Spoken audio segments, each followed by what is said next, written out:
তুমি নষ্ট হয়ে গেলে পৃথিবীর কিচ্ছু হবে না, তুমি বাদ হয়ে গেলে। প্রতিদিন কত মানুষ যে অ্যাক্সিডেন্টে মরে যায়, এতে পৃথিবীর কিচ্ছু হয় না। সূর্য ডুবেই যায়, চাঁদ উঠেই যায়, রাত শেষই হয়ে যায়, দিন শেষই হবে নাকি? বলেন না ভাই, বলেন, ছেলেরা বলো ভাই, কিচ্ছু হয় না, কিচ্ছু হয় না। কারোর জন্য পৃথিবী থামে না, কারোর জন্য। রাসূলুল্লাহ সাল্লাল্লাহু আলাইহি ওয়াসাল্লাম স্পষ্ট হাদিসে আছে, নবীজির একজন ছেলে ইন্তেকাল করছিল, তখন সূর্যগ্রহণ লাগছিল।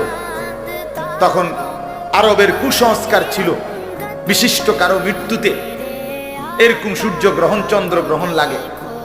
নবী সাল্লাল্লাহু আলাইহি ওয়াসাল্লাম বলছেন, না না না না না, ইন্না